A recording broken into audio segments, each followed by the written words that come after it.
Hey there, this is Katherine Cartwright. I'm going to make 3 cards today, sharing these fall doilies from Diamond Press.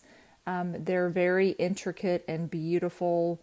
I picked these up recently and I wanted to share some fall inspired cards. So I'm just going to jump right in. I've got some of my paper, I'm going to put adhesive sheets on the back. Some of them do not have any adhesive. And I'm going to run this through my machine. I'm using the Marquise, which is only, I think, 4.5 inches wide. So this is the widest I can go, whatever fits in that folder. And so I'm just running this through, and you'll see how beautifully it cuts. I've got a review of this fun little machine on my page. You can check that out. I'll link that in the description. It cuts things like butter. Especially these intricate dies. So you can see how beautiful that is. So what a fun design to have these doilies with the big leaves on the side. I think that's a fun, creative idea. I'm going to cut a couple of more of those off camera for my card. I'm going to cut a red one and I'm going to cut an orange one as well. So I'll come back and visit that in a second. I was just showing you popping out those little pieces. Using my brush is quite easy. It just falls right out. And then I'll move on to my next couple of dies that I'm going to use. I just wanted you to see how pretty they are when they cut. So I'm just cleaning this up and I'm going to cut another one. The next one is going to be orange and it has pumpkins and little leaves on it. You could die cut this out and then paper piece maybe those leaves back in. A lot of fun techniques to be had with that one. This one has some adhesive on the back, so I'll have to kind of pop those pieces out, but it comes out pretty easily when you start peeling off the adhesive pieces. I'm going to do the black one next. This one is super intricate. It has like a spider web theme on there, and it is beautiful, but it is very intricate, and I love the way that it looks. And that one has adhesive on the back as well. All right, so I'm going to start making some cards. I've got some patterned paper here. This is a Park Lane paper pad that I got from Joann's. It's 6x8 paper, so I was just trimming that down. And then I've got some brown cardstock here. I'm going to cut that in half for my card base, keeping with those nice dark chocolate tones and brown tones. There's gold on this paper. It's a little hard to see, but I thought it would work well with these warm leaves. So they're the 3 that I mentioned that I went ahead and cut out. I love the way they look, and I'm going to layer those together. This Hey Pumpkin word die set, that comes in the set as well, these doilies. I had recorded what came in the set, but it was blurry. So I couldn't use it. So you'll just have to see some of the items that are on there.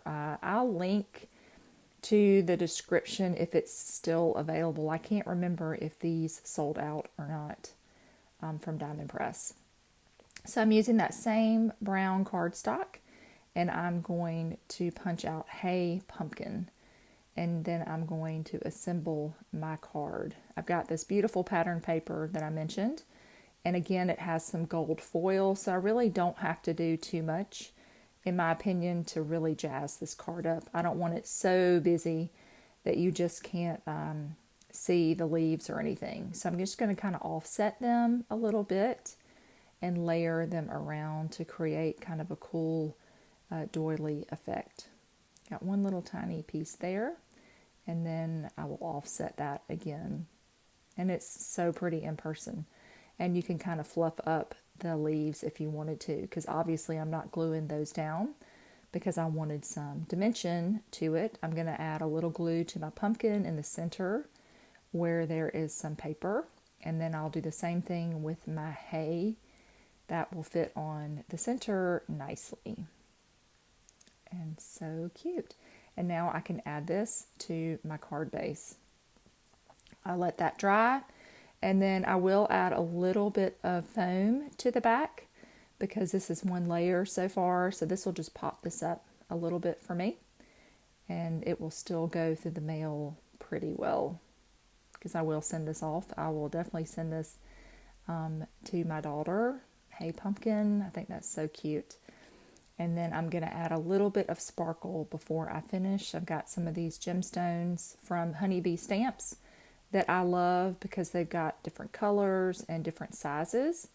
And so I'm just kind of taking a second here and adding these on with my pokey tool. And I'm just deciding where to put that last one. And I'm using the yellow ones. It's a little hard to see on camera, but they are a shade of yellow that I thought would work well with this cardstock. Okay, so the first one is done. I'm using another Diamond Press set that had some candy in it, candy corn and a little like a candy that you unwrap. And so I decided to stamp some of those. I'm using my Gina K black amalgam ink. It's called Obsidian is the color, and I use it all the time. I'm going to do a quick little color on these candies, and then I'm going to hand cut them out. The shape is pretty easy to hand cut. There aren't dies included for these candies, so I am just going to do that myself, and it doesn't take very long at all. And I'm going to do 3 sets of these, and then I've got some candy to use for this card and maybe a future card. All right, once I'm happy with those, I'm going to pull out my Triblends. I've got a yellow marker here that I'm going to use for the bottom of my candy corn. This is Y18, one of my favorite yellows. I think it's lightning yellow is the actual name.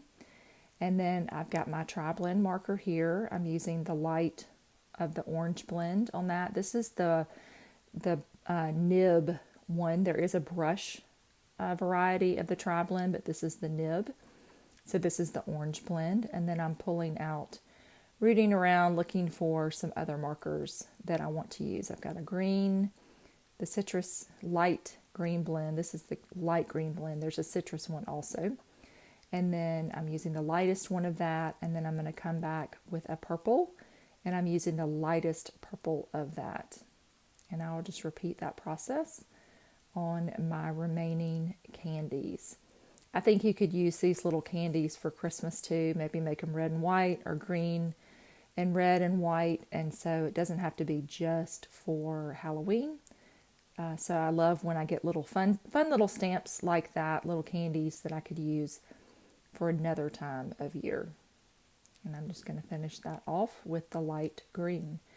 And then I'm going to just cut a couple of these, and then I'll finish the rest of them off camera.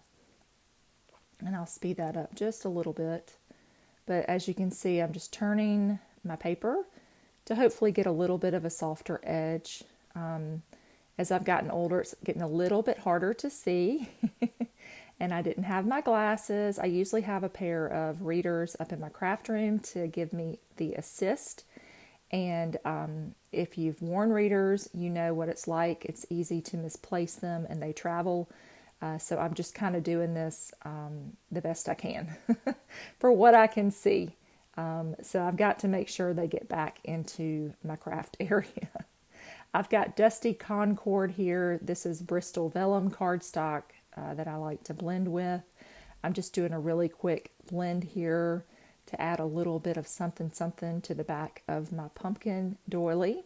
And then I'm going to add a little bit of the darker Villainous potion, which these two have become my favorite purple combination for Halloween cards from the Distress line. I've really enjoyed them this season. I probably need to re-ink the Dusty Concord. My Villainous potion is pretty new, so I feel like it's got good ink, but I probably need to give the Dusty Concord a little bit of love.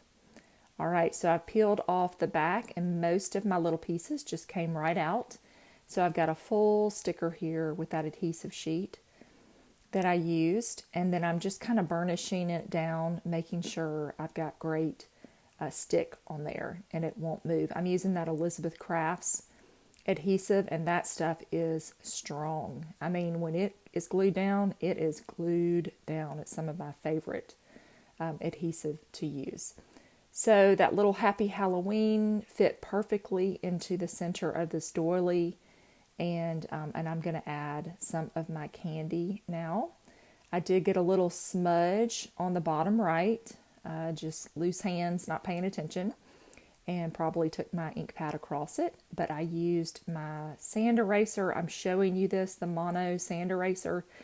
If you're a card maker, you need one of those in your craft room because there are always little accidents that happen with ink or maybe a little wayward embossing powder, things like that, little smudges, and they are great to erase those mistakes. You can't, sometimes they can't get everything off, but boy, it makes a huge difference. So that is a must-have in my craft room. I'm just finishing up here, adding some more of the candy. And I've gotten a really heavy hand with the glue, so I got it going everywhere. Again, can't see. That's what I'm going to blame it on. And then I'm going to glue this directly onto the card, but then I decide, wait, I need some purple in there. I thought that was just a little too plain, and I wanted to pull in the purple from the background. So it took just a second to add one more layer and add a little bit more to my card. I'll have one more step on this. I've got my Stickles. I think this is Stardust, and I'm just kind of starting it, and then I'm going to add this over my candy because I think candy should have glitter on it on my cards. Anytime I can add some glitter glue, it's wonderful. And since I use Copics here, this is not going to move. Sometimes if you use dye ink and then you add glitter glue on top, it will wet it and kind of move your color. So I enjoy using the Stickles on Copic markers or alcohol markers. Works great. All right, moving on. I've got that same Diamond Press set. It's a gift bag set, I think, that I just used, the first stamp set. And there are these cute little ghost dies. I'm cutting several of them. And then on the stamp set, it included some little faces. So I am in love with them. I thought, what a great idea to include the die, and then you could stamp it with a bunch of different faces. So you could make your ghosts different, each one different. Instead of having a die that punches out the eyes, you can stamp them. So you could do different colors and different faces on different ghosts. So I've got my 4 little ghosts lined up here, and I've got my faces, and then I'm just going to stamp that 2 times to get a nice dark image. I did do a couple extra that I thought I might need. And now I'm going to peel off the rest of the spiderweb doily on this one, getting that adhesive out.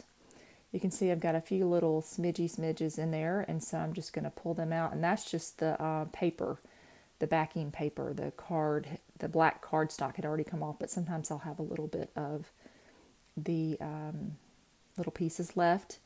And so, sometimes with adhesive sheets you will have that, but it doesn't bother me a bit. It took like 2 seconds to do.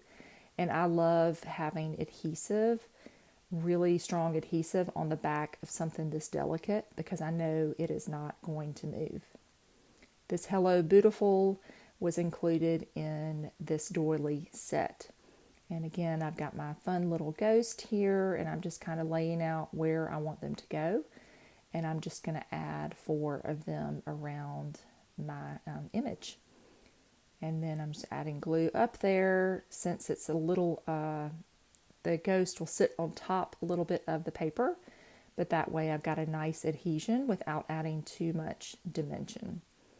And I've added some glue to the back of my Hello Beautiful. That's a silver glitter cardstock. And then I'm going very traditional, adding it onto orange and then a black card base.